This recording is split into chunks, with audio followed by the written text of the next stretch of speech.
Welcome to this meeting of the Schools Forum. My name's Andrew O'Neill and I'm the chair of the Schools Forum. Just like to run through some housekeeping for all the parties present, especially given that there are a few new members on the forum. All those participating must be present in person.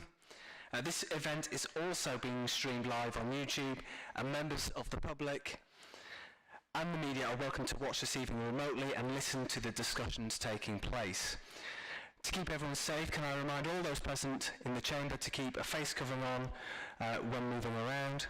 And please turn on the microphone in front of you when called upon to speak. And when you're finished speaking, please do remember to turn off your microphone by using the same button.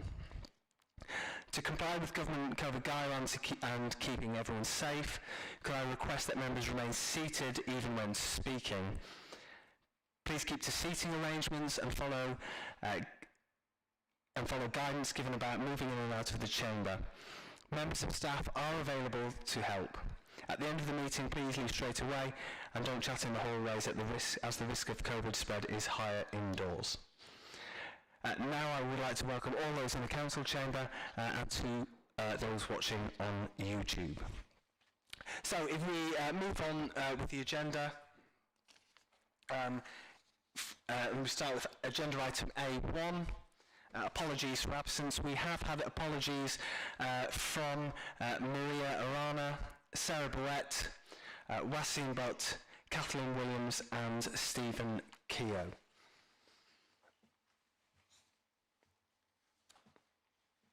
Item A2, declarations of interest. Do the other members present here have any declarations to make? Yes, Chair.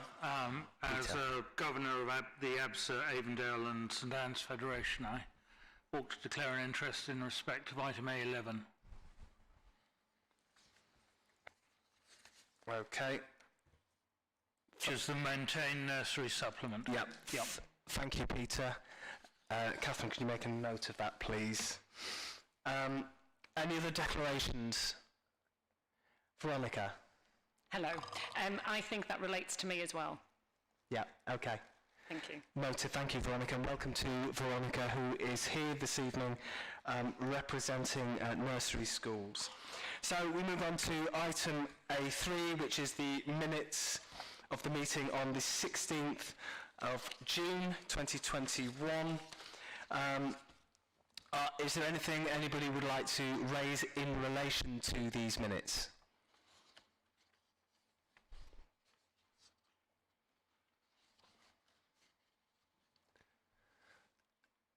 Okay, thank you everybody. So the minutes of the meeting have been circulated. Is it your wish that they be signed as a public record? If you could put hands up. Thank you, Amanda. Thank you, David. Thank you, everybody.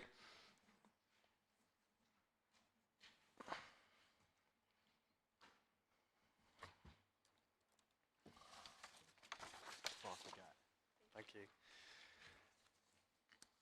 Okay, move on now to item A4, which is the updated constitution, a piece of work that Jackie has been working on for a period of time.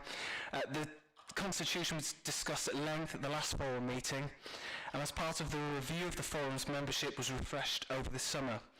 Given that there have only been one minor addition in the constitution of section 22, and a 2-year review of the forum's membership and constitution, we'll be looking for agreement for the recommendations in 2.1.1. But I will hand over to Jackie now to just present on this one and update members of the forum. Thanks, Jackie. Thank you, Chair. From the last meeting, we were just asked to include the 2-year review of membership into the constitution. That has been done. It was raised whether the number of secondary academies is proportional. I think Anita Stokes answered that at the last meeting. And so we present the constitution with the update requested at the last meeting. There have been no other changes. Okay, thank you, Jackie. Are there any questions from forum members on this? Amanda? Yes, it's just simply a In item 15.1, the declarations of interest, I wondered where members might see where those are actually logged.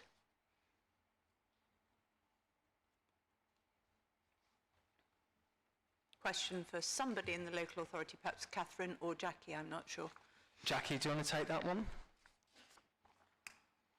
I think that has not been done yet, but that I will work with the clerk, Catherine, on that, but that's still to be done. Okay, yeah, I recall from forum meetings a few years ago, we used to sign that at the beginning of every single meeting. I think colleagues might remember that. So that is something that we will, if I could ask Catherine if you could look at that outside of this meeting we'll have in place for January. And then might I ask a second question, which is, again, of the local authority. The membership provides that the local authority can appoint 3 members, and I wondered who they seek to appoint. Is it because there are a number of restrictions on who they might appoint, so I just wondered whether we might have some clarification on those 3 members. Jackie? Yeah, my understanding is they are dealt with through councillors' meetings, but I don't have full details. I don't know if Catherine's got any more on that. So councillors are actually nominated and put forward at our full council meetings. Councillors, I believe, by the terms of references, are precluded, aren't they? Doesn't it say? Am I being stupid? Yes, 4.7, restrictions on membership. This is why I was asking the question, actually. Elected members who hold an executive role in a local authority, i.e. cabinet member, etc., are prohibited from being a member. So is it that simple councillors, as it were, can be, but not those who hold more senior office? Yeah. Thank you. Okay, thank you, Amanda. Any other questions? David? Thank you. Jackie, it may well be that you can't answer this, and or you may wish to have a chat with myself later, or with the chair or something like that. But at the most recent Heads Consultative, one of the areas in regard to the Constitution and in regard to the number of representatives that we have going forward that do elicit some concern is that the notion that if all 4 of us, after the 2-year tenure of representing our peers, step away, then there's a huge vacuum. Is there a mechanism in place that we could think about perhaps during the next year we revisit and we look at a way that that doesn't happen, so that 1 or 2 colleagues step away, if that is what they wish to do, so that you have a mixture of experience and some new new individuals coming in to bring something to the plate. They might never have had experience at all of forum before, but that might be a positive thing. Yeah, I think there's a good point there around, and certainly from my experience, I think most people who join the forum, that there's an awful lot of technical language, and it takes a good number of meetings to get into the rhythm of how forum operates and how the finances work. So is that something that can be considered, Jackie? Yes, obviously anyone can stand down at any time, so working with the consultative, we can make sure it may be that somebody will stand down to allow somebody else. It's the maximum of 2 years, but anyone can leave at any time. Okay, thank you. Any other questions on the updated constitution? Okay, great. So I think if we move on to the agreement on this, do members agree to the recommendation in 2.1.1 to agree the adoption of the draft consultation attached as Appendix 1? Thank you, Amanda. Yep. Okay, fantastic. Thank you, everybody. If we move on to item A5, which is the Dfe National Funding Formula Proposals. I'm going to hand over to Anita on this one. Anita. Thank you, Chair.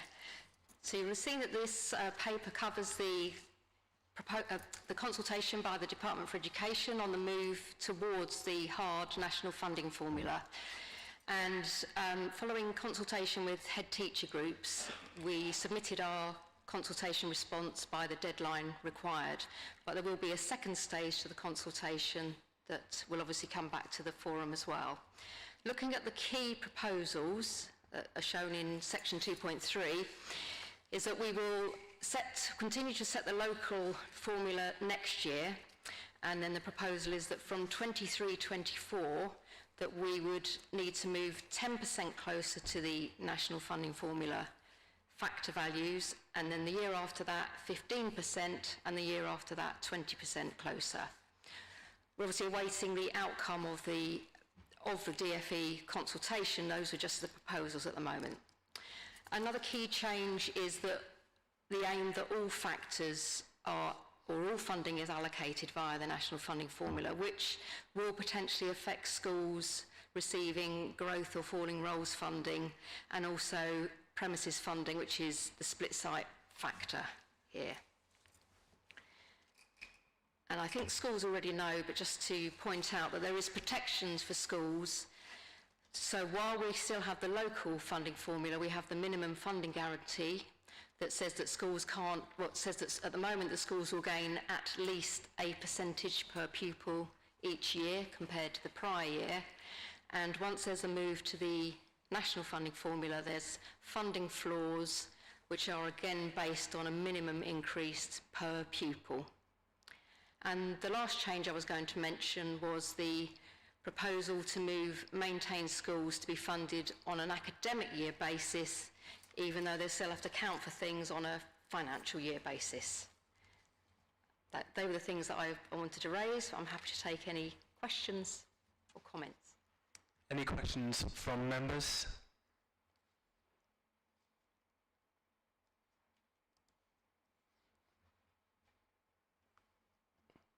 Well, that's plain sailing. You sure? Oh, Alison. It was just to ask, and I think this may be statutory, Anita. In paragraph 4.5, the proposed changes to falling roles funding, and it's mentioned elsewhere in the documents, it's only provided to schools with good or outstanding Ofsted inspection grades. So if you have a falling role and you're in a school that needs improvement, are we just leaving them to hang out to dry? So I think it's the potentially the action that would happen if a school was failing, that they... Richard, I don't know if you want to answer that in terms of what might happen to that school, and then I can come in on the funding side.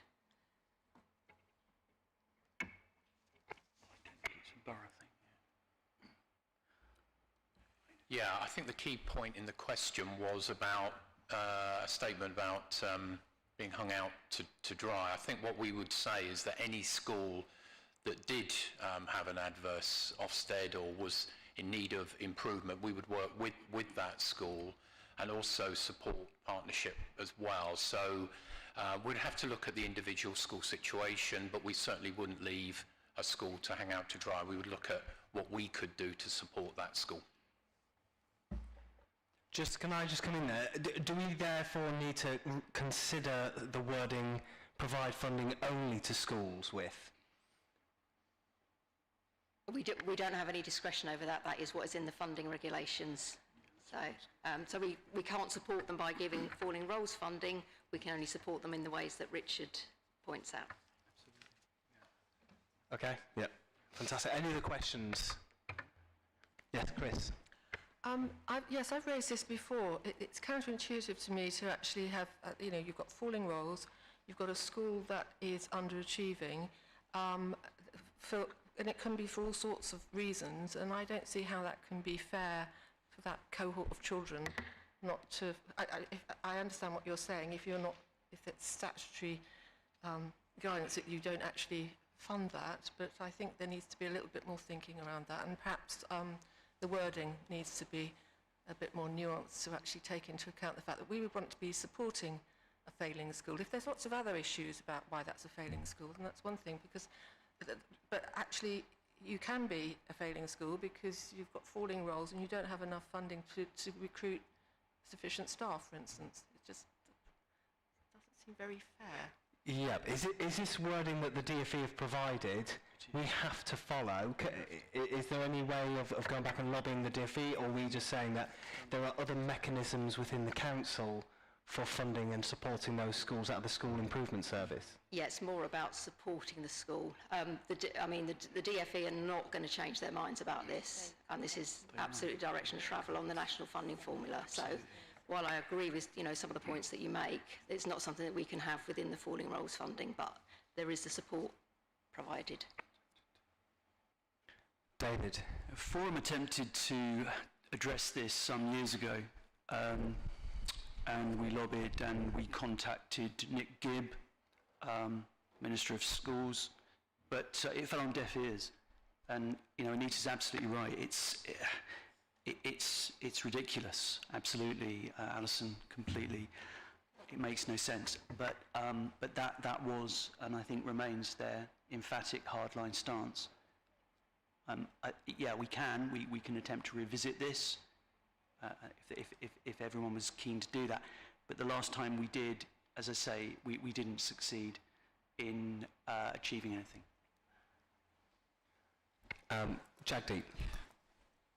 Richard, wouldn't you normally help through the school standards fund and help schools in that way instead, rather than falling roles fund, or falling roll through the DSGA?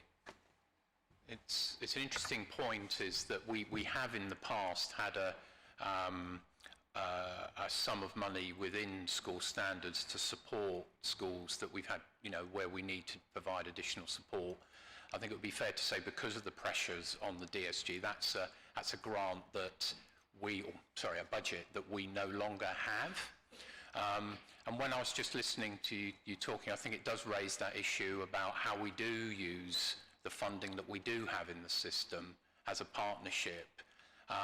And it's a decision for School Forum to make about whether at some point going forward, the funding that is available, to actually make a decision about some funding being allocated to support schools that do need that extra support. It's becoming more and more difficult, though, and Anita will pick me up on this. It's becoming more and more difficult in terms of the regulations about what we can de-delegate, in other words, what we can keep centrally to support schools, and decisions increasingly coming back to the School Forum to make those decisions about where you want that funding to be. I think fewer opportunities there, I think, if that's the case, isn't it, Anita?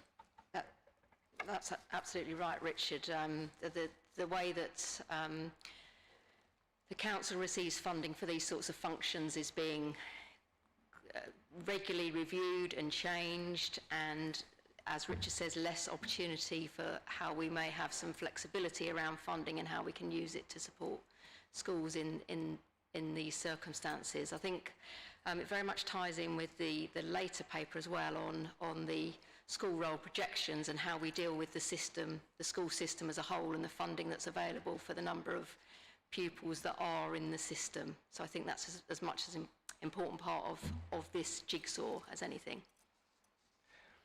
Okay, thanks, Anita. I think given what's been said, and given that anecdotally Ofsted seem to be out and about and inspecting lots of schools at the moment, and there seems to be a direction of travel in terms of grades downwards, but it's still early days in terms of seeing that. We'll probably have a little bit more information by January, roughly, in terms of what the direction of travel is there.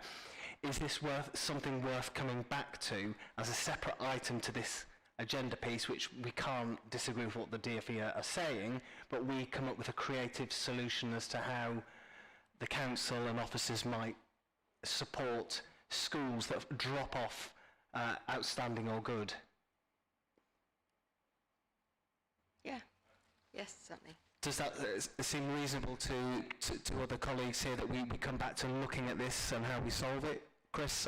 Yeah, I mean, that was exactly what my question was going to be. Can we actually bring that onto the agenda going forward? Because I take what you say, you have to be within the regulations, but I would wish us to look at other sources of funding, albeit a bit of a challenge. Yeah. Thank you. Amanda? I think Jagdeep was actually before me. Oh, thank you, Amanda. Sorry, it's okay. It's a broader point about the national funding formula, really. Obviously, we've had that great news in the budget around 2010 and levels of funding again. Is there any clarity on what that's going to look like for London schools? And are you getting any clarity about what that's going to look like in terms of the balance for us? Will there be more money? Will we be in a situation where we actually are in a slightly better position going forward? Or are we looking at really essentially money just going out of London over the next few years? Well, I think we've got, Anita's probably got an answer for this, but we've also got the national insurance tax rise to come out of that funding as well, which is... So it's essentially, there's a real cut in London. Anita, Yes. are we getting loads more money? So we know that we're not getting loads more money next year, and from a meeting with the DFE on Friday, we were told that the announcements of additional funding will cover the national insurance increases. But like you, Jagdeep, I'm concerned about how does that, is that just an addition to the total funding rather than how it's distributed amongst areas? So we're still waiting for the detail, but you know, having assurances about the national funding doesn't really provide assurances for us, so I do have some concerns about that. Okay, thank you, Anita. Amanda? Yeah, just going back to the point that was made before, I'm really concerned about the notion that we're going to be taking falling roll schools that are requiring improvement or worse outside the generality of the work that we've been doing on falling rule schools and surplus of places, etc. And the message that I think I've received, and I might be wrong in that, is there are no funds to fix things for any of these schools, and schools are being encouraged to work together in partnership, to be creative, with the onus being put on the governing bodies to come up with solutions. And I just don't understand why we would want to incentivise a school in that position to actually be worse because you get money. And so I don't know. I don't think we should be treating them separately. I think they should be part of this more wide-ranging discussion and work that we're doing on all of these schools. Okay, I think we'll come on to some of the falling roles issues in another part of the agenda, and particularly with regard to the finances. I think this is more in relation to the issue at the minute about Ofsted and funding for schools in relation to that. So I think if we move on from this now, and in terms of this, I asked the committee to note the report and the recommendation 6.1. That is the Dfe Consultation Proposals regarding the NFF and the Council's response to the consultation. So if we note that, and then secondly, if we take away as an action to come back to funding around schools that might drop out of good and outstanding, where they're facing some of these issues and what the solutions may be. However, we also have to bear in mind that some of that work will go into the Education Partnership Board. Okay? All right, if we move on now to item A6, which is DSG budget monitoring for 2021-22 and schools at risk of deficit. Anita, over to you. Thank you, Chair.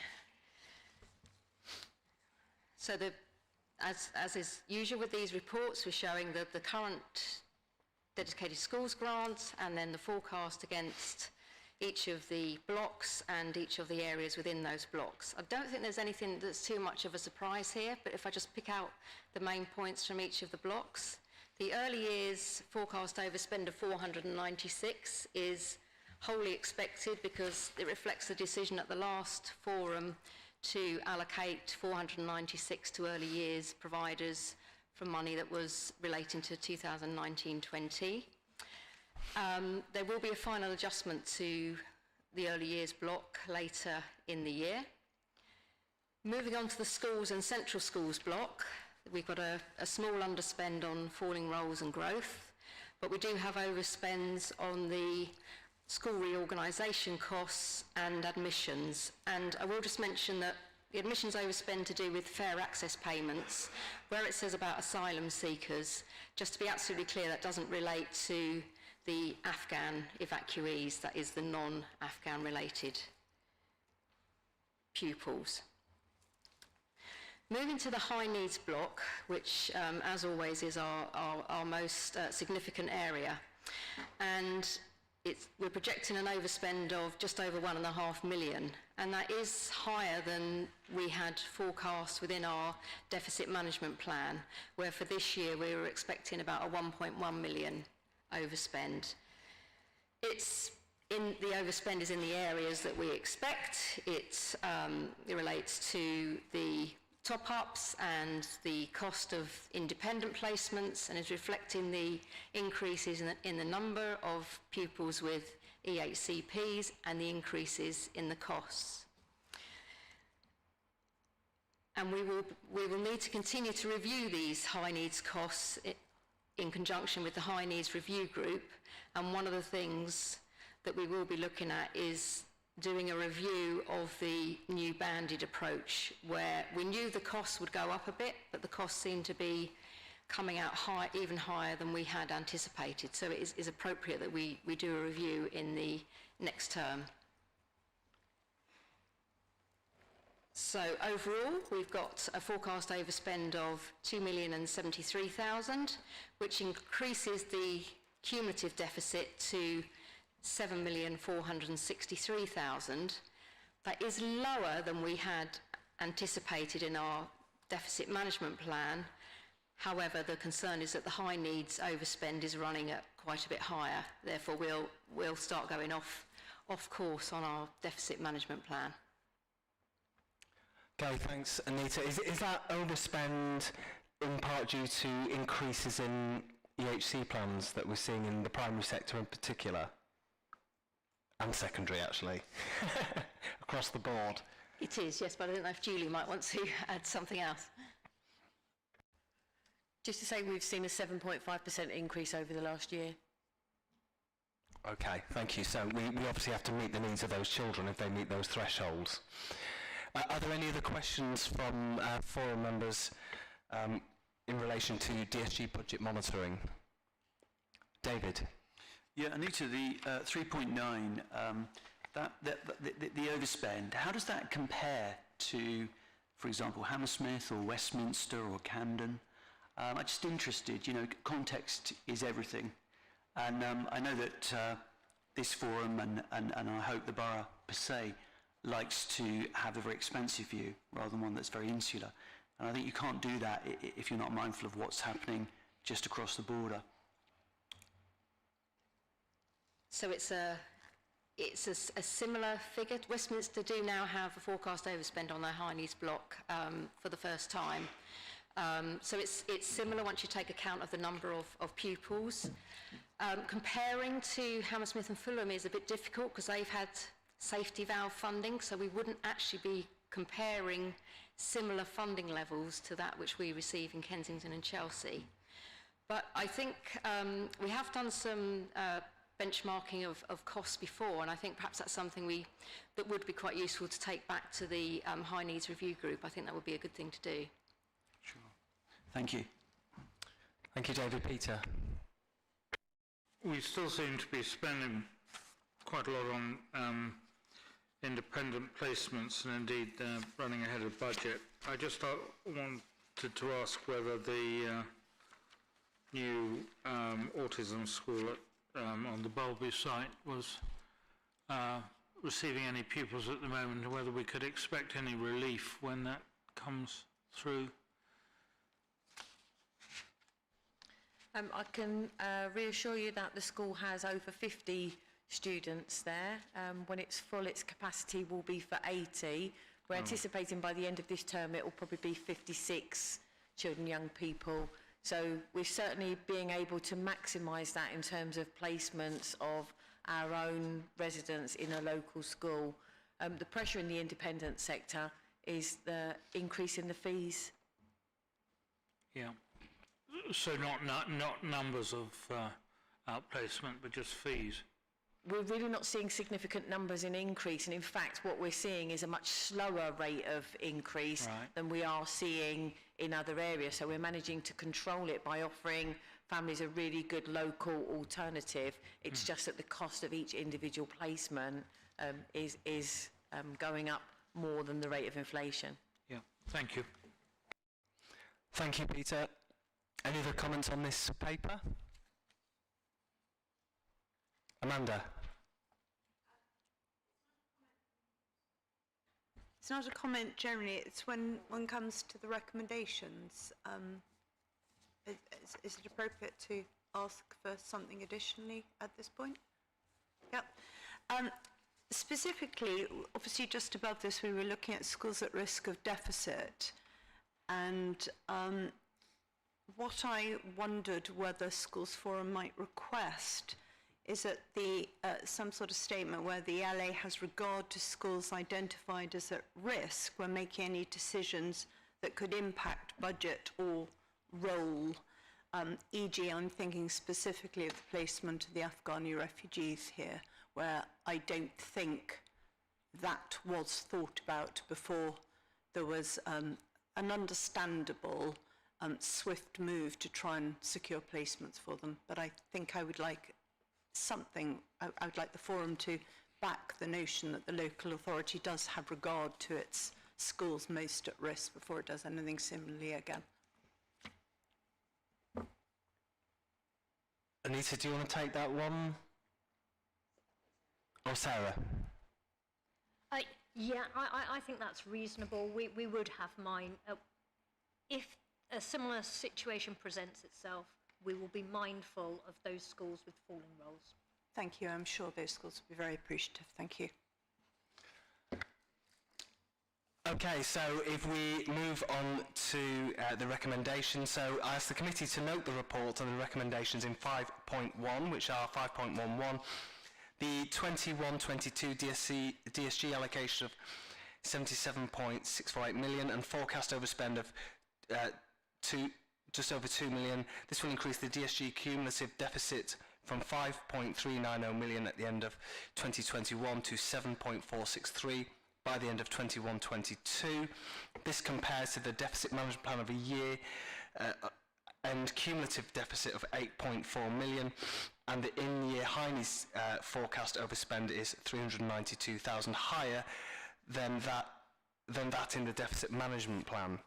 And also in 5.1.2, the potential increase in the number of schools with deficits and that support will be provided to schools most at risk of going into deficit, as well as recommendations to just strategically look at where we have certain scenarios, looking at schools with falling roles where we can support them with additional students. Okay.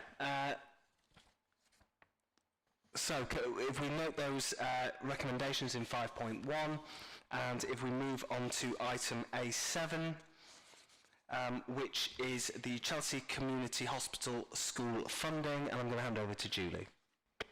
Thank you, Chair. This paper is for information to make sure that the forum is aware Chelsea Community Hospital School have raised issues regarding their financial position and requested a further inflationary funding increase to meet their increasing costs. In January of this year, Schools Forum received a high needs paper, and this paper recaps the content of that paper, highlighting that the high needs block provides the funding for the education of children who are inpatients at Chelsea Community Hospital School, inpatients in independent hospitals, and it also enables the Chelsea Community Hospital School to provide home tuition or tuition in the community. Due to COVID, the school has had to relocate off of the Chelsea Hospital site temporarily, and this is working very well. At the meeting in January, it was agreed that we would develop a service level agreement between the local authority and the hospital school to clarify the inpatient hospital education and the number of places and that we would also envisage the service level agreement covering home tuition and the education of those in the community. As has been set out in the previous paper, the high needs block is projecting an overspend in the current financial year, and the allocation that we were given for the high needs block for the current year did include an 8% increase, but there was no requirement to pass it on. And colleagues who were at the forum meeting in January remember that there was a discussion about the amount of funding that was going to be passed over. And in light of the DSG overspend, it was agreed not to pass over the full 8%. Officers have received a request for additional funding from the governing board, and we've met with representatives of them to look in detail at the financial pressures that they're facing. The hospital school have agreed to a review of their structure and their costs, which officers have brokered for them through the Dfe Schools Resource Management Advisor initiative, and that will include some helpful benchmarking against similar provisions nationally.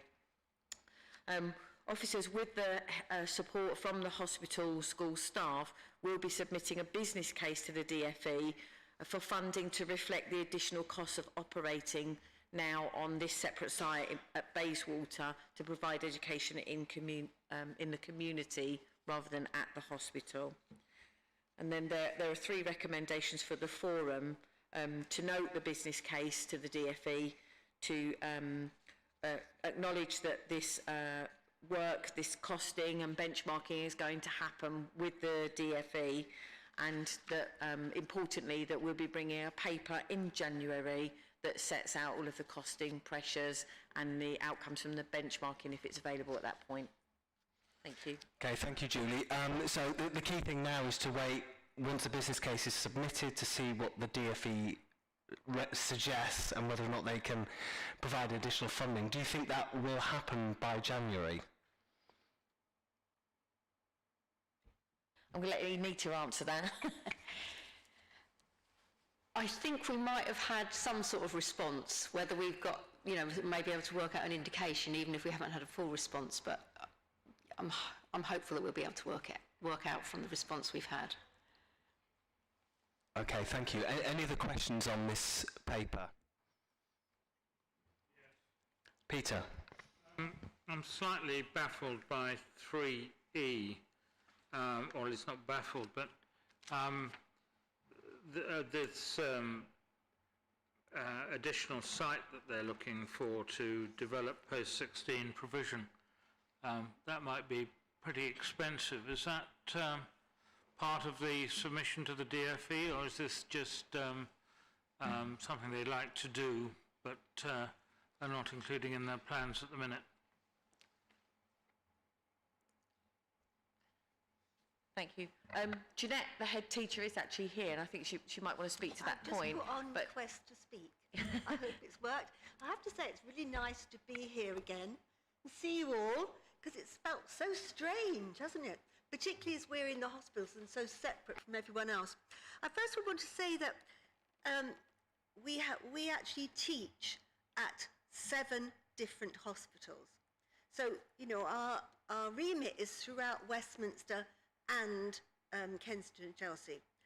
When the DFE decided not to have recruitment anymore, the DFE then took £8.50 off every child in England, and that went into a pot which made 60 million, which then was divided up amongst all the hospital schools. So the hospital school gets money from that pot. So just to let you know that. And so we've got 2 psychiatric units, Collingham and Lavender Walk, both really, really high needs. And then we have the Brompton Hospital, St Mary's, and Chelsea and Westminster. What's happened is that we've always taken into our hospital school some children from either Westminster, who pay quite a lot of money each year, and from Kensington and Chelsea.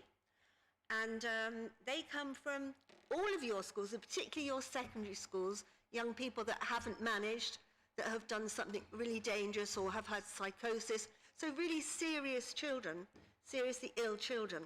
So that group come into hospital, which doesn't cost a lot extra. So if there's 6 or 7 or 8 of them, because we've got teachers there and we've got premises, and the hospital pay for our premises.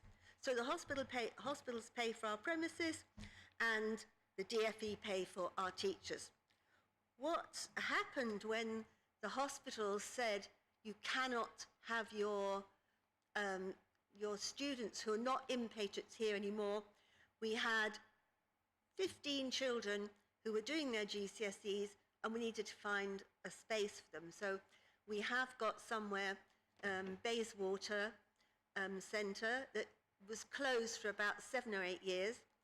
And so we took on this empty building, and now we have 24 or 5 young people who are there, all of whom have been incredibly unwell during the pandemic. And I'm sure you've all noticed that children have become much, much more concerned about the pandemic. And so we're there now, but of course that has extra costs, because in the hospital it's all paid for by the hospital, and we've got the teachers, but we had to actually get new teachers to teach these 25 children, all of whom are very, very vulnerable. So that's to say what's happened. I don't know if that answers any questions, but I don't know if there were any questions, actually. I just wanted to come back on the 16 to 25 point. Yes, I think that, Jeanette, thank you for the context around that. But Julie, could you answer the question around the provision and the potential, I think the question that Peter's got around space and potential capital costs, is it? So it was to say that as we're developing the service level agreement, we're developing it for not including the 16 to 25 range at the moment, but we have recognised that there are a group of young people who, once they reach 16, require that support. And what we wanted to do is a feasibility and look at what it would cost to be able to put that together, whether or not it was a capital cost or whether or not it was existing accommodation that could be utilised. So in the cost that we have here, utilised meaning that there'll be revenue cost rather than capital. Yeah. In the paper that we have here, this is about the revenue cost for the service as it is at the moment, and as Jeanette has described, some of that's an additional cost, which is the COVID pressure that we're applying to the DFE for. Thank you. Thank you. Any other questions on this paper? Okay, well, obviously, hopefully the business case with the DFE will be successful. Members, Could I just ask one, sorry, Andrew? Yes, Craig. Just in relation to that point on 3E, to work in partnership with a local college for post-16 provision. Certainly we're in the college that I represent, but I'm representing everybody here. We have 2 centres. I know it does say young people are not able to attend a local college, but it may be that we could work in a partnership situation either south of the borough or north of the borough. We have been working with Morley College. Yeah, that's where I am. Incredibly helpful and very nice. And we have 5 of our students going there this year. However, another 5 of them were too unwell to go. We are talking about the really extreme end of mental health. You know, they're very, very poorly. And so, you know, it would work with Morley College, but there's lots of rules and regulations which the hospital school doesn't really have. Okay, I think that sounds like something that's not the business of Forum, but something that can be looked at outside of this meeting in partnership working. Okay, so if we ask the committee to note the report presented by Julie and the recommendations in 5.1 to consider. 5.1.1, the officers are submitting a business case for additional funding relating to the Bayswater site. That's going to the DFE, and they're working on completing the SLA with CCHS. That CCHS have agreed that a review of their structure and costs will be carried out via a DFE School Resource Management Advisor, and in 5.1.3 that an update regarding potential additional funding will be brought to the January 22 Forum meeting, and hopefully we'll have the business case back from the DFE by then. Okay, thank you very much for that, Julie. We move on now to school roll projections, and Richard is going to lead on this. Over to you, Richard. Thanks very much, Andrew. This is the annual reporting of the forecasting that we do on pupil place projections and the number of children in our system. You have two papers. One paper sets out these projections within the context of the work that we are doing, and we've already alluded to the discussions around falling roles. And the first paper, the narrative, sets these projections within that context. You also have some data, which I'm just going to give some headlines from, and then we'll open up for comment and questions. The context paper also has at the end recommendations, Chair, for us to come back to at the end. And just to then look at the data that you have, first of all, the first couple of slides describe the modelling that is used to project numbers. We do work with the GLA data on that. We do factor in a number of elements around birth, population, developments in planning areas in arriving at these figures. We also look at different models in terms of scenarios as well that can be used, which is in any modelling, if people are familiar with that science, projecting certain developments, whether it's high rates of migration, standard rates of migration, and we explain there what we have used. Happy to, when we come on to questions, if there are any questions about that modelling, but what I wanted to quickly cut to was the outcome of that is, first of all, in terms of primary, you will see on slide 5, the projections are such that when they're not predicting an upturn, I think would be a headline there. We are seeing continuing falling numbers across the authority in all planning areas. Some difference between the north and the south. Slide 6 is the north and slide 7 is the south. You'll see a slight difference in projections, but the headline is that we are not seeing any significant change in terms of the forecasts that we've been working with over the last couple of years in terms of looking at what can we do to support schools with falling roles. So the conclusion from the forecasting that we're making is the work that we're doing already that's underway in terms of removing forms of entry. The proposals from ICE still stand, and we still need to do that work. In terms of secondary, the projections are of continuous an increase in pupil numbers over the next couple of years. And then you'll see from slide 10 that a slight decline, slight dip, but figures not broadly slipping back to figures that are around the last couple of academic years. So increase and then a decline there. The headline there for secondaries, with the implications of that, are that we feel that the work that's being done around secondaries already, that's in place in terms of support that's there, is sufficient, and that there is no requirement in the short term to expand the amount of spaces in secondary schools. It's worth saying across all of the phases that what's key in this is that balancing of looking at capacity that we have in the system and reducing capacity, but at the same time making sure that we don't, because this is not a fine science. It's not, we can't predict exactly what's going to happen, so there will be some movement within these figures. So what we're really keen to make sure is that we don't take too much capacity out of the system, obviously, because some of these forecasts will change over the next couple of years. So I think I'll pause there, Andrew. Yep, thank you, Richard. Any questions from forum members? Yeah. Peter? I'm aware that Afghan refugees have come in. Presumably the numbers on this paper exclude the Afghan refugees, and could you confirm that and say whether, particularly I believe that they're mainly concentrated in the south area, whether that changes the analysis in any way?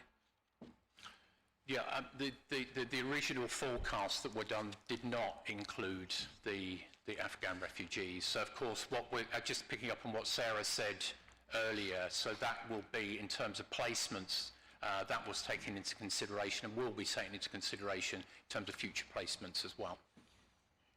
I think we need to look at the pupil role projections with what we have had, because we don't know what's going to happen with the situation with Afghan refugees, because it's unfolding by the day, and we're not sure whether or not the refugees that we've received will permanently remain in RBKC or in London. So I think that's something that we'll have to just, I think, park until we have more concrete data. Peter? Yeah, that's quite right. Well, because of the lack of multi-member housing or multi-bedroom housing, I understand that they may well be moving on, but you know, after a year or two maybe. Yeah, agreed. I think it'll be something that we can't tie down now, but certainly as the situation unfolds, I'm sure that the officers will be looking at that and will report back if there is a change in circumstance and an impact on school roles. Any other questions? David? Yeah, it's just, it's really, I suppose in the absence of Ian, it's for you, Richard. It's 4.3.2.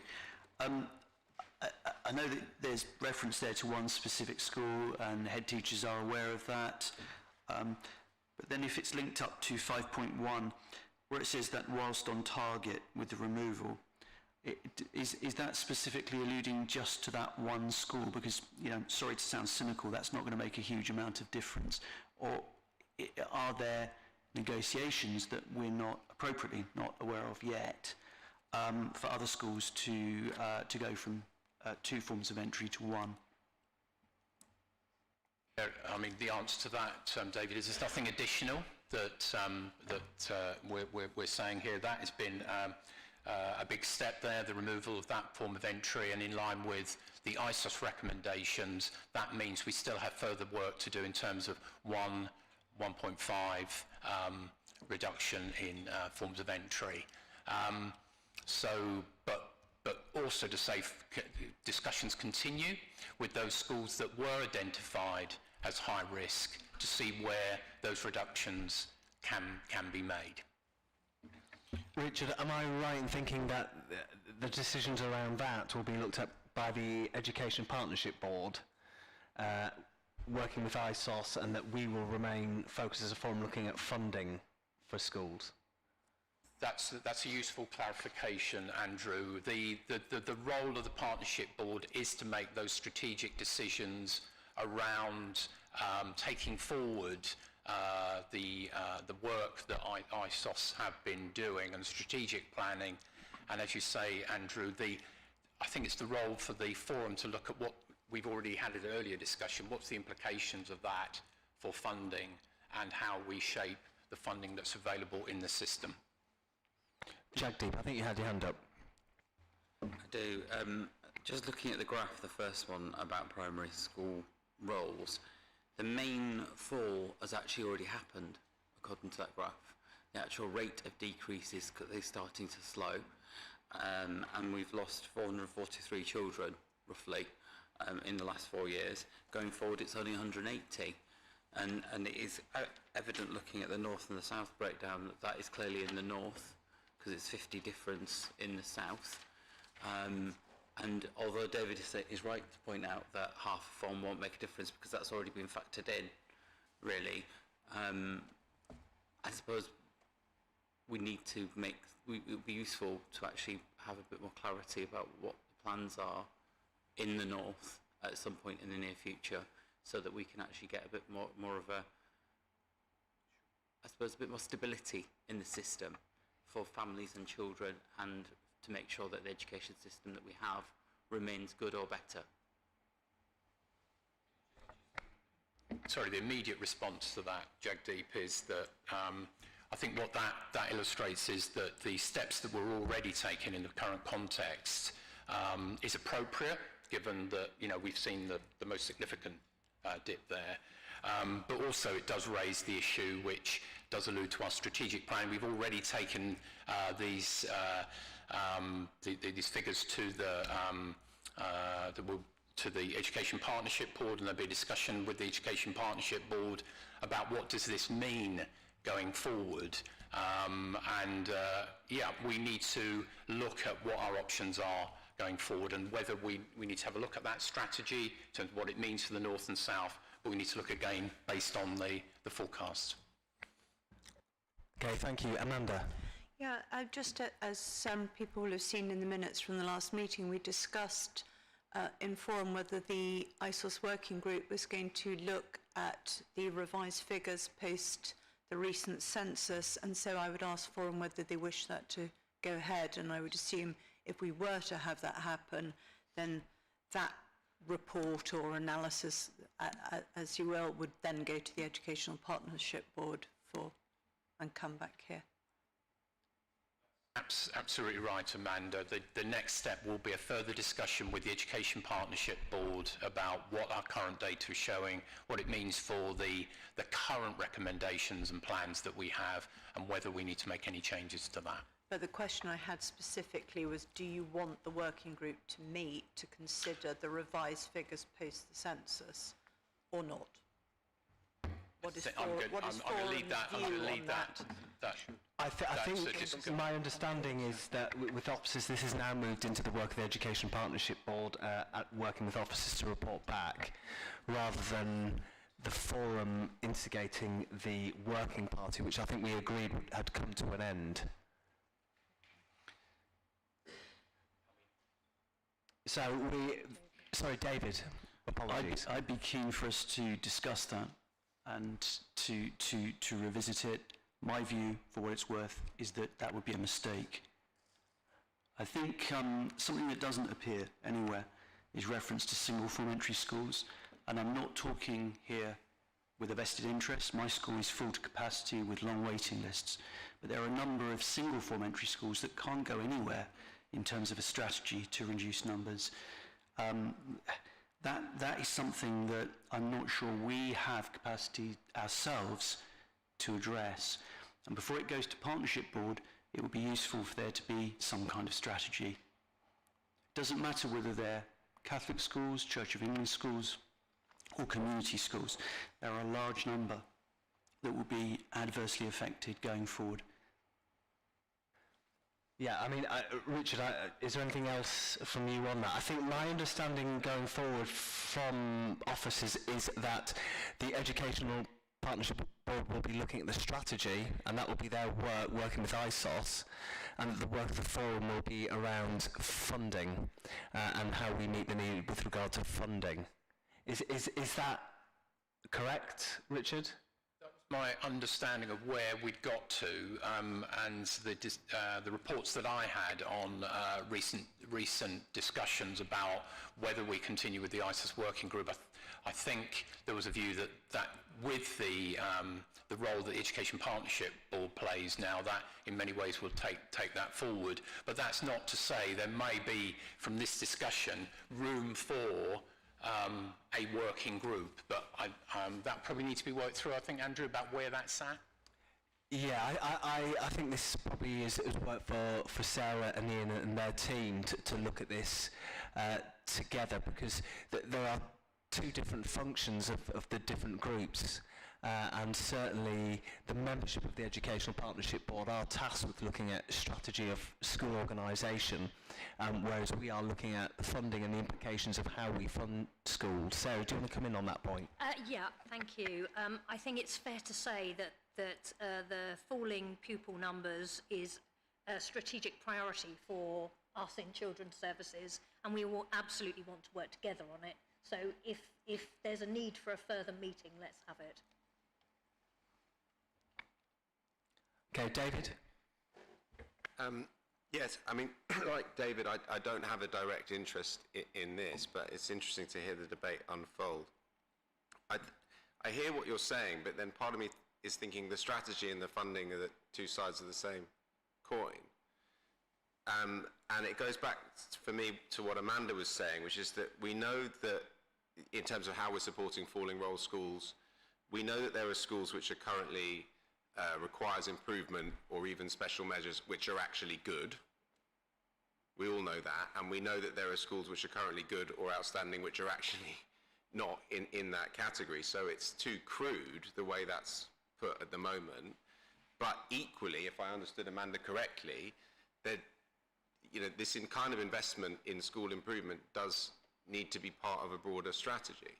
So I suppose what I'm saying is that for me, forum is the right place for discussions around funding, yes, but also how that funding is linked to the long-term strategic solutions to these serious challenges here. Yeah, I agree to an extent, but the local authority has set up an education partnership that looks at the overall strategy of where they're taking the school organisation. So we have got the same officers who work on this and report into those two specific groups. So I don't think things are going to slip through the net, is my understanding in terms of the communication. Forum has to report into the Educational Partnership Board. So as part of the delegation, on behalf of Forum, as the present chair, I have to report in at various meetings to the Partnership Board about the work of the Forum that then has to link up on the overarching strategic direction of all schools in RBKC. So in many ways, I think we see it as the Education Partnership Board, it is above the Forum. And that's how the system now works, and we just need to be clear on that system and how they determine the strategic direction of schools. I think we also need to bear in mind that with the introduction of the hard funding formula, the responsibilities of the Schools Forum are significantly diminished and will be within the next 3 years.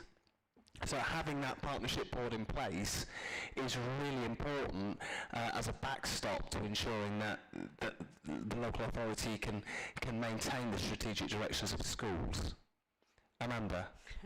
Sorry, I just, as somebody who sits on the Educational Partnership Board, I felt very strongly that there was confusion amongst some members as to where the strategy was of the local authority, and that has to feed into the work that we do here. So, for example, a question was raised by one of the members, which was, does the council have a policy around, for example, single form schools where they have no place to go in terms of reductions, etc. However, the council might feel they have a particular need to fill because, for example, they're looking after particular children and there are no other schools that can do that.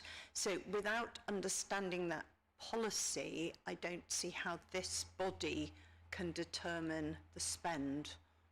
And I don't feel we're getting clarity from the local authority about that. Okay, so I think that's certainly something for officers to take back, to have a look at. I mean, I can't speak for the Education Partnership Board at all, but certainly I think it's a fairly new group, and I think it needs to establish those lines of communication into Forum and how it communicates with the various different groups that exist outside of the EPB. Sarah? I was going to say, very happy to recirculate the terms of reference, and if anyone feels that there's something missing, then we can have a look at that. But certainly the whole premise is collaboration, transparency, let's work on this issue together.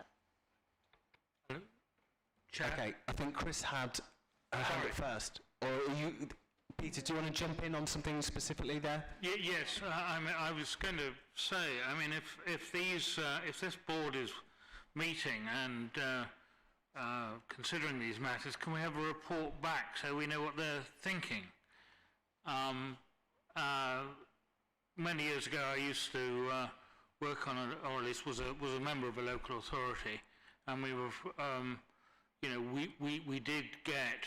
In other cases, when we had superior boards, we did get reports of where they were going and the decisions they were taking. So maybe that, if what is being described is the borough's wish, the authority's wish as to how to structure it, we need to know at Schools Forum what the partnership board is thinking.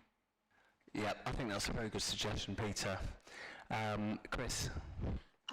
Yes, I was just thinking actually that it's interesting that this forum hasn't really got a grasp. No, I won't say this forum. Me, as a member of this forum, haven't really got a grasp of how these two structures within the organisation are going to work together.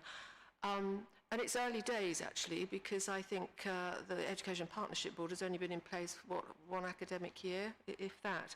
So I wonder whether there needs to be a review of whether this is the most effective way to move forward, because I absolutely take your point, my colleague here, in relation to we do need to collaborate, because actually the two things are so sort of knitted together, aren't they? You can't do it in isolation. So long story short, is there built into the terms of reference of the Partnership Board a review of their systems and processes at the end of a period of time to see whether this is actually the right structure for us to be taking things forward?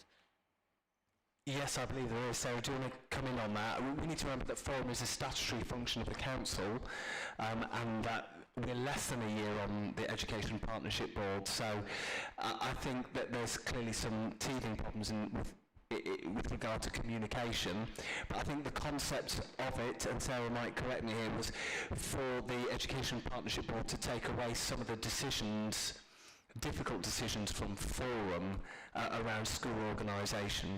Sarah? Yeah, I mean, what everyone's saying is absolutely right, you know, that we can't consider the issues around falling roles in relation to the financial piece. We have to have a sustainable financial system for our schools.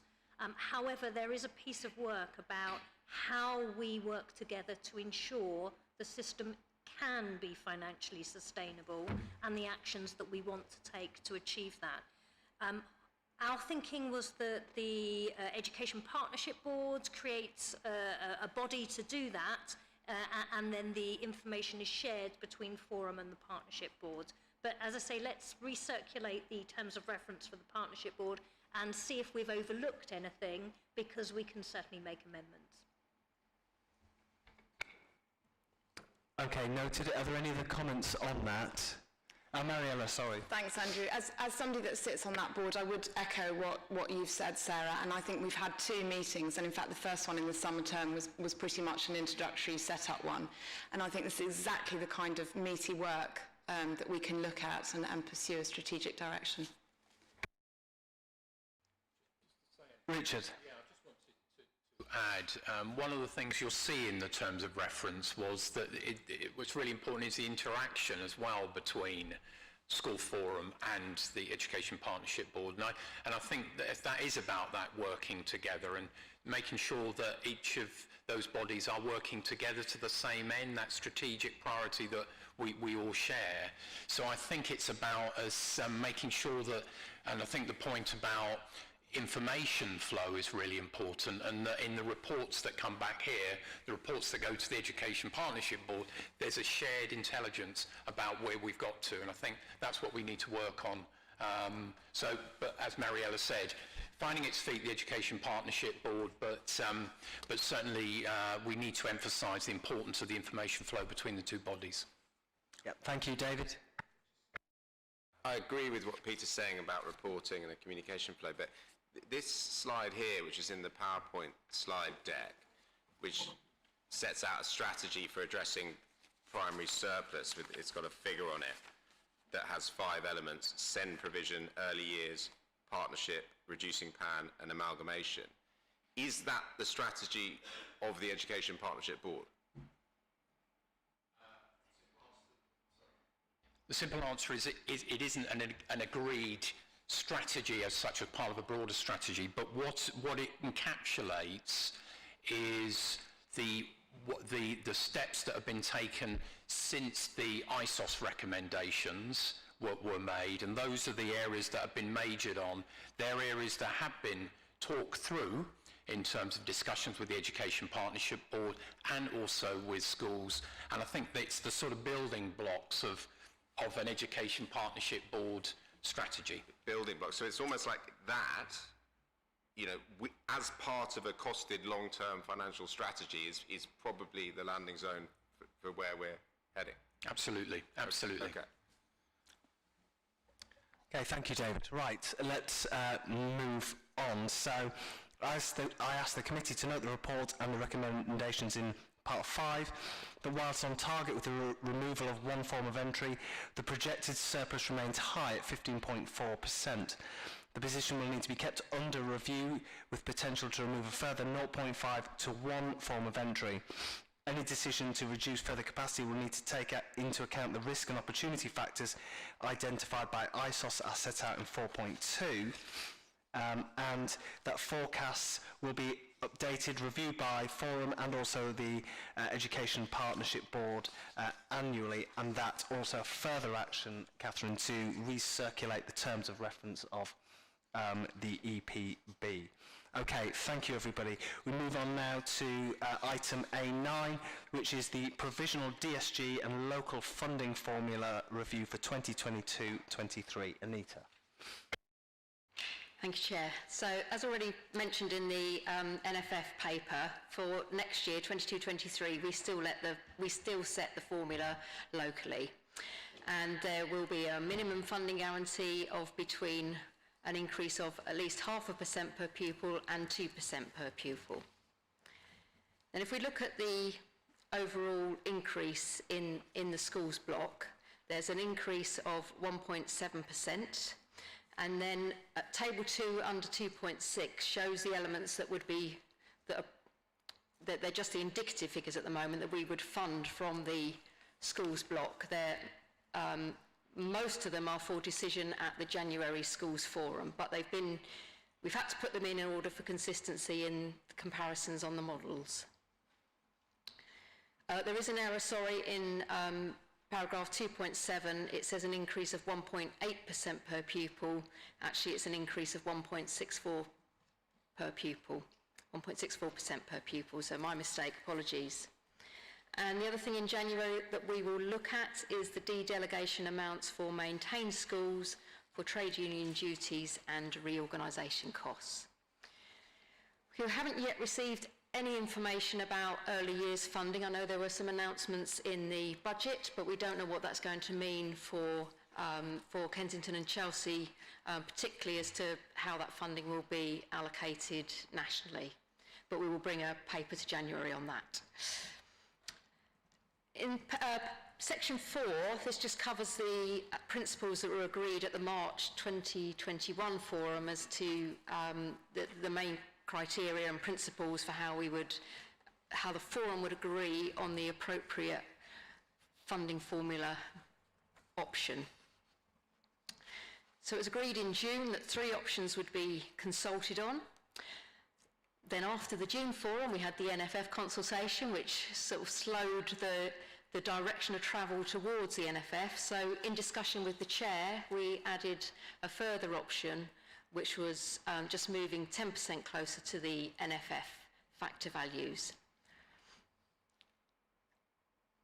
As usual, all the options are based on the October, it says October 21, apologies, it should be October 2020 roll numbers, pupil characteristics like deprivation, free school meals, low prior attainment, because that's the latest data that we have available. So the 4 options are, which are shown in the 2 appendices, are no change to the current formula, which had already moved 25% towards the NFF factor values, and that has a minimum funding guarantee costing $757,000 and is 1.47% increase per pupil. Options 2, 3 and 4 all move towards the NFF factor value. Option 2 moves a further 25%. Option 3 moves a further 50%, and option 4 is the one that was added, which was moving 10%. Those three options are actually quite similar because of the MFG being the balancing figure. Because the ARPU goes down as we move towards the NFF, it means that the MFG kicks in and becomes a higher level. So it means there's not so much money to be distributed on those new values. But I realise it makes the three options look very similar. I certainly will be happy to take comments and questions, but just at paragraph 6.5 and 6.6, I've done a comparison between the options and the principles that had been agreed. Fairly obvious, option 2, 3 and 4 move further towards the NFF factor value. They all fund pupils consistently, but as I've said, options 2, 3 and 4 are very similar because of the minimum funding guarantee, and option 1 has significantly lower minimum funding guarantee. So if I was to give a view, I would say that as we don't need to move so fast towards the NFF factor values, I think that option 1 is the most suitable option, but happy to take questions and comments from the forum. Okay, thank you, Anita. Any questions or comments?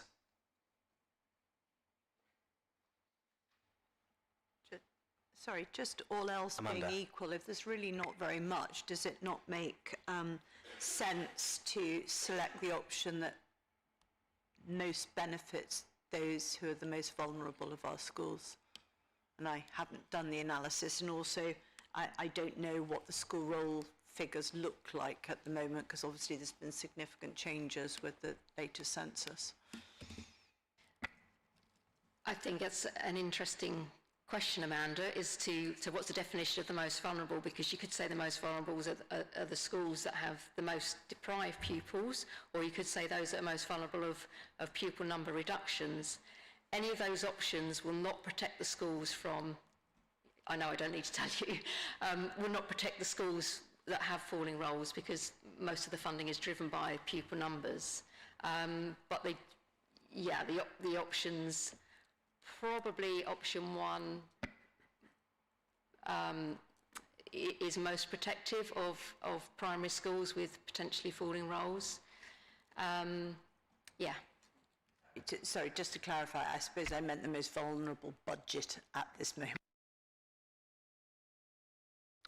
Okay, thanks, Amanda. Anita, anybody else? Well, this is a lot less contentious than last year.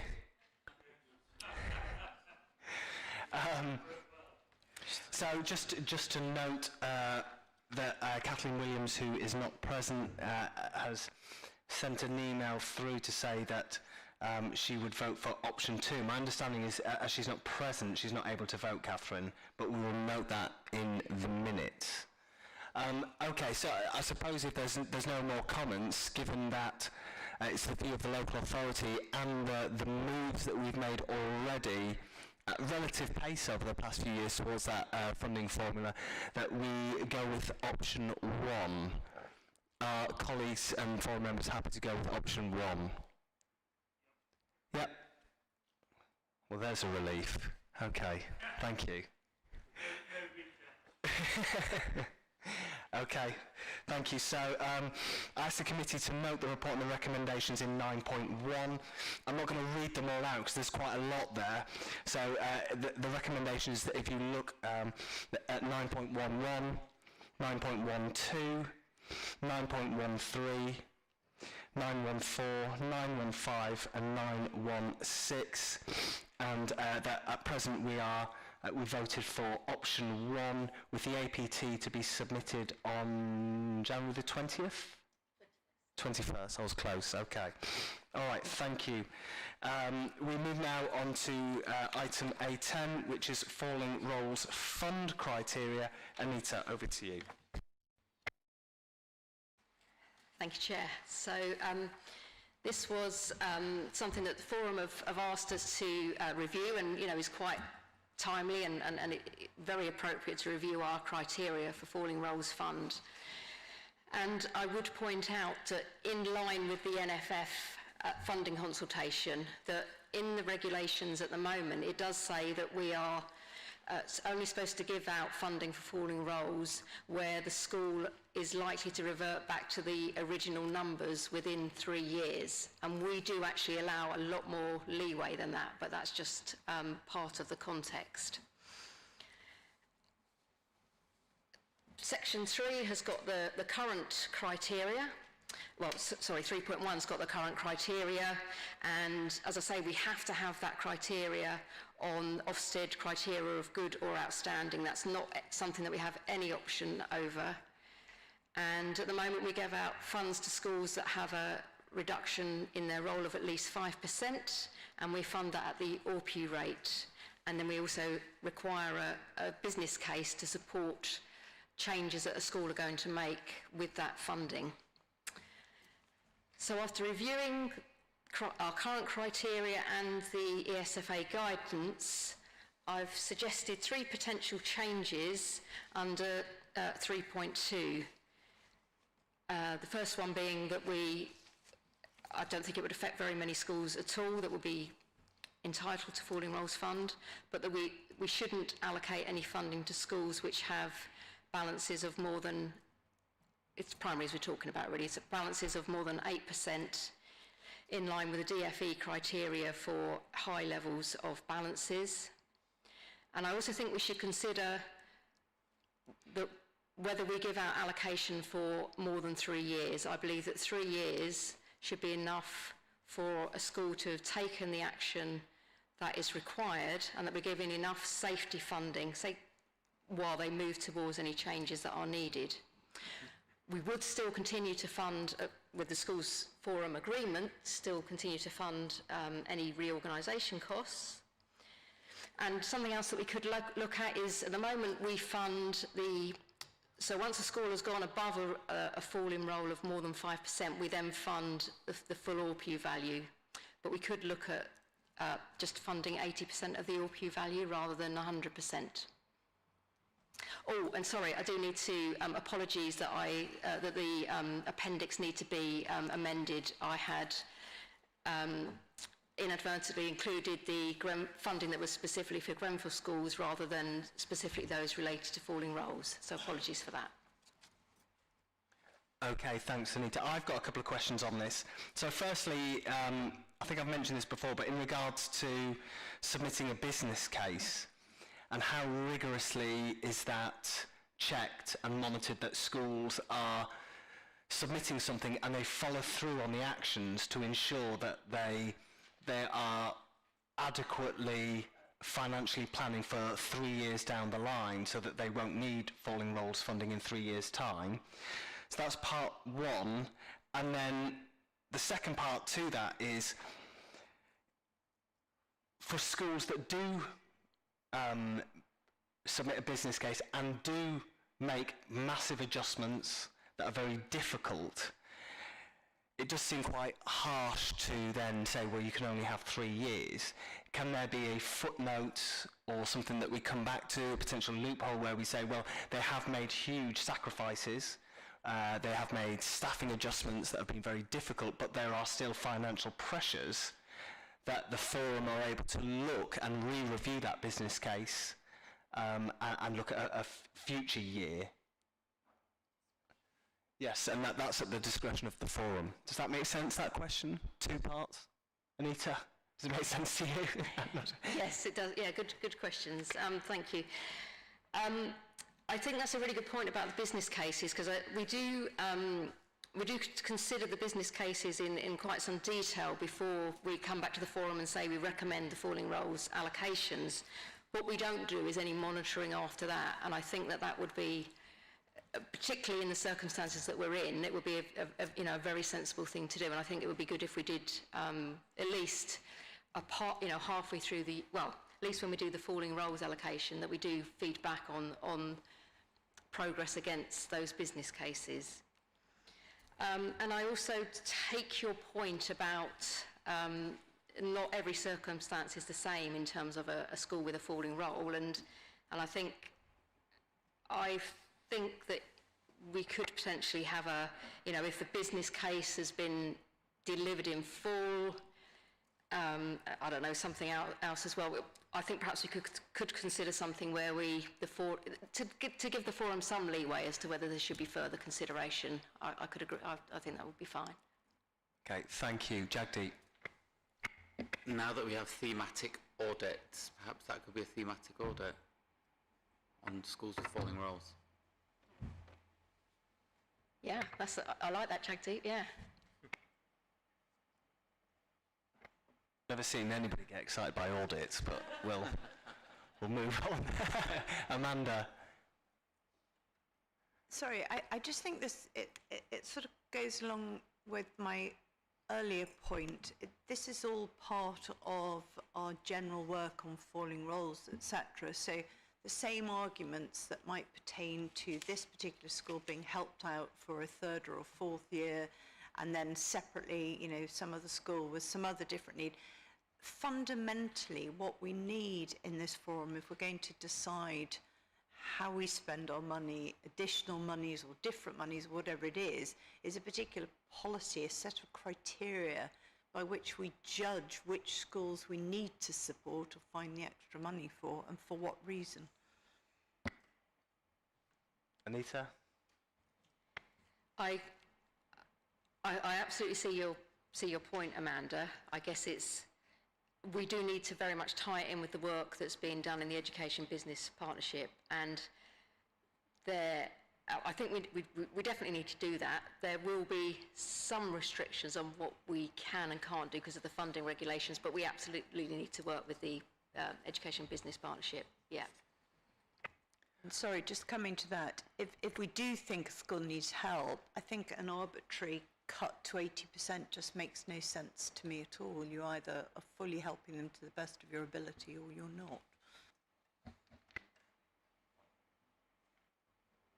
I mean, that's fine. If that's the view of the forum, I'm happy that, if the forum decides it stays at 100%, it stays at, I just felt it was important to consider some of the options, because clearly that funding is taken from funding available for all schools. So I just felt we should look at a range of options, but yeah, I take your point. Chris, I'll come to you first. Yes, two things really. One is exactly that.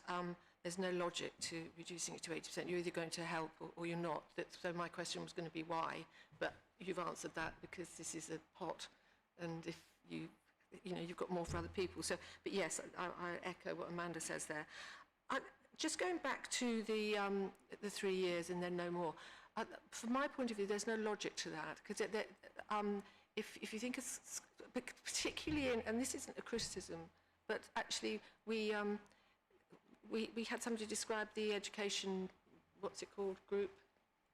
Yes, still finding its feet, which is absolutely fine after 2 meetings and a lockdown, but actually schools are actually having to function in relation to managing their falling roles and trying to develop a strategy in the absence of that group being able to negotiate a definitive strategy.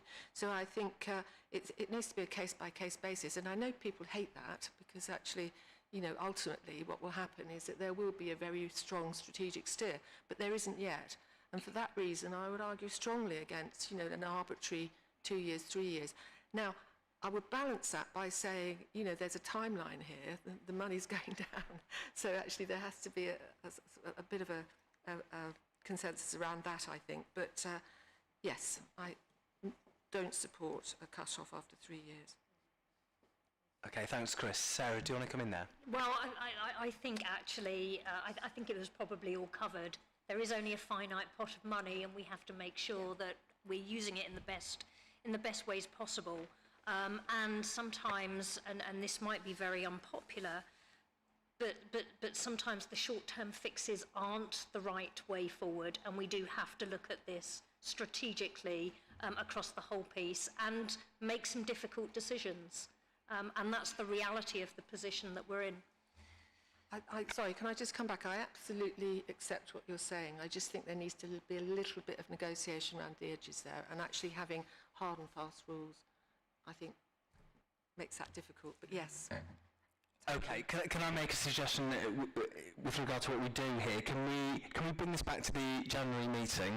Can we bring it back with the updated numbers of the October census and what the ramifications are on falling rolls, with some model systems around 3 years, the 100% ORPU, the 80% ORPU, maybe that could be phased over a longer period of time, and any mechanisms around 3 years, or what position the forum could have after 3 years in terms of taking case-by-case examples. Is that okay, Anita? Yes, certainly, and just briefly mention that I think an important part of this is the 3-year budget plans, because if a school can't set a balanced budget over 3 years and it's becoming unsustainable, then there's no point keep propping up a school's budget. So, but I could include that in the future paper. Yeah, I think that point about the business case and schools creating robust 3-year budget plans is very important, because if there's £500,000 deficit, well, £25,000 isn't going to do anything. So I think that's really important as well. Catherine, have you got all of that? Okay, you'll watch back on YouTube. Great. Anything else on that? Okay, so we'll move on from that. We'll bring that back to the next meeting, and we move now on to item A11. Iraklis, over to you. Thank you, Chair. So this report provides an update to Schools Forum on the outcome of the consultation with maintained nurseries following a proposal that we discussed in the summer term, and that was to update the method of allocation of the maintained nursery supplement. If you remember, we mentioned in the summer that the maintained nursery school supplement is allocated to maintained nursery schools based on the numbers that they had on census in January 2017, when the early years NFF was introduced. And we have recognized that it's probably the right time to update that to reflect the needs of the maintained nursery schools. So we consulted with our 4 maintained nursery schools. We met twice and we explored different options, which have been included in the paper as well. So the first option was not to make any changes to the allocation method. The second one was an equal split. The third one was to base the funding on each year's numbers based on the January census. And the last one was to use the January census numbers as well as the deprivation supplement. The majority of schools went with option 2, which is an equal split, and it's worth mentioning here that even though we have 4, technically speaking, 4 maintained nursery schools, Goulburn and Maxilla operationally operate as one school, so we have included them as one school for the purposes of this consultation, and that's in case you're wondering. There was also a separate discussion regarding nursery rents. This was something that was brought up by the PVI rep in the summer term, and also something that we explored with the maintained nurseries. During the consultation, it became apparent that the maintained nursery schools, in receipt of that funding, felt quite strongly that it would be fairer if they continued to receive this supplementary funding to support them, if you like, with property costs, given that they're also maintained schools and they offer services to our most vulnerable families. So we took that into account and decided not to go ahead with the original plan, and we will continue to be covering those expenses via the early years DSG.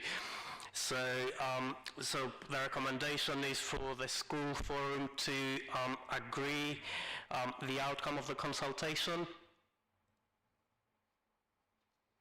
Okay, do we Oh, Amanda's got a question. Amanda. Oh, agreeing. Okay. Are there any comments on the paper put forward? Yes. I'm a governor of Avondale and St Anne's, and clearly I've been in touch with the chair and the head teacher over this. We accept that change needs to come, but over 3 years, I think we can phase it in reasonably, but it is 15% of the St Anne's current budget, so we will be looking at restructuring, and officers will no doubt be hearing from us in due course. But we need the 3-year phase-in period because we took on St Anne's, or Avondale took on St Anne's, and St Anne's got some very long-standing, very good long-standing nursery teachers, and it may well be that we have to proceed to look at staff numbers and all that involves. Thank you, Peter. Anything on that, Heracles? Thank you. So I think that, as you pointed out, the way that it's broken down and the phased-in approach hopefully will support you in achieving that, and we took that into account when making that decision. So, and we are aware that obviously out of all the maintained nursery schools, St Anne's is the one that will see the biggest reduction, if you like, in budget, and that's to reflect obviously the fact that you no longer run a 90-place nursery like you did in 2017. And we will be working closely with you to support you throughout this process. Thank you. Thank you, Heracles. Any other comments? Okay, Veronica. I guess I just wanted to comment that we are 2 schools still on one site, that nothing has happened to close a school without anyone being aware of it, but obviously it's based on numbers of pupils, and the numbers of pupils that Goulburn and Maxhill have together is in line with what I think St Anne's and Chelsea Upney have at the moment. Thanks, Veronica. So if we move on now, then ask the committee to note the report and the recommendations in 4.1, and that is to note and approve the outcome of the consultation of the maintained nursery supplement allocation and the phasing of the allocations that can be introduced from 22-23. Amanda, now's your time. There you go. Does everybody else agree? If I can see hands. Okay, thank you. We move now on to paper A12, which is early years payments for schools. Heracles, back to you. Thank you. Okay, this report provides an update to Schools Forum on the way that payments could take place for 2-, 3- and 4-year-olds in schools from April 2022. If you remember, again, in the summer term, we consulted with the PVI sector with regard to monthly payments. At the time, we were planning to start the monthly payments in September, but again, listening to the forum and the PVI feedback that took place after the consultation, we have decided to postpone that until January 2022. So the monthly payments have not started for the PVI sector yet, but the outcome was that 55% of the PVI settings and the academies who were included in that group decided to go ahead with the monthly payments. If you remember, again, at the time we had mentioned that we would be consulting with schools in the autumn term, so our plan is to consult with schools from tomorrow until the 3rd of December to find out if schools feel that monthly payments would be beneficial for their nursery places, and we have outlined some of the issues with the current system and some of the benefits of monthly payments. So some of the issues being that the way that we fund schools at the moment and nursery places are not flexible enough for families. So if a family, for example, arrived to the local authority after the cut-off date, or if they wanted to move to another provider, they would have to wait until the following term, whereas the monthly payments would enable schools to admit pupils throughout the year and receive payments for that child from day one. Again, it's in line with the statutory guidance, and I know that for a few years we had not actually looked at that in greater detail, and we know that it would make a difference, having spoken to other local authorities who have implemented that a few years ago. There were a few concerns that I think that members of the forum voiced last time with regard to the PVI sector in particular, which we again discussed with the PVI reps and included that as part of the consultation.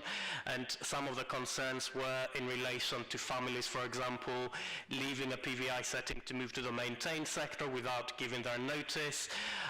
Again, having spoken to colleagues from other local authorities, we know that this has not happened, and most families adhere to their contractual agreements, if you like. And each early year setting will have a different sort of contract with the families to determine the notice period. And I know we have Claire here with us, and welcome, Claire. By the way, this is your first meeting, so we have a new PVI rep, and it is something that we are aware of. One other thing that is worth mentioning is that schools will need to continue to complete, obviously, the school census, because the funding that the local authority gets allocated from the DFE is linked to that. But when it comes to the monthly payments, it will be a separate system that schools will be using called Synergy, but schools already have access to that system for the 30-hour codes. So it's not an entirely new system, but it's a new way of submitting data on a monthly basis to access those monthly payments. So the recommendation is for the forum to agree for us to consult with schools to find out if this would be the best way to process payments for early years. Okay, thank you, Heracles. Any comments on the paper A12? Peter? Sorry, I missed the circulation of it, so I'm speaking somewhat blind. In terms of maintained nurseries like St Anne's, am I to understand then that this is still subject to consultation and will not be coming in on January the 1st? Indeed, yes. So, thank you. That's good. Jagdeep. I just want to support it, actually, because I think it's a really good idea to move towards this. I think that as people move out of working from home and we have pet children wanting to join us at any point in the school year over the next 18 months, it is helpful to start getting payments sooner, and this will allow us to do that. So thank you. Thanks, Jagdeep. Any other comments? Veronica? Just with regards to making sure the payments come through as a timely matter, if that was to be the case. Noted. Thank you. I can assure you, Veronica, that we've had plenty of meetings deciding dates, and Poonam is here, so we have actually bi-weekly meetings to make sure that we identify the key dates for that. Okay, thank you. Any other comments? Okay, great. So I ask the committee to note the report and agree the recommendations in 5.1 that the consultation takes place with schools and nursery classes and maintain nursery schools regarding monthly payments. The consultation will take place from tomorrow through to the 3rd of December. It will be possible to introduce this change from April 2022, and the Early Education and Childcare Funding Team will support schools on this. Are we all in agreement of that? Thank you. We move on to item A13. Any other business?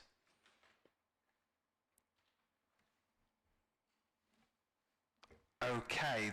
Well, that concludes this meeting of the Schools Forum. Thank you, everybody.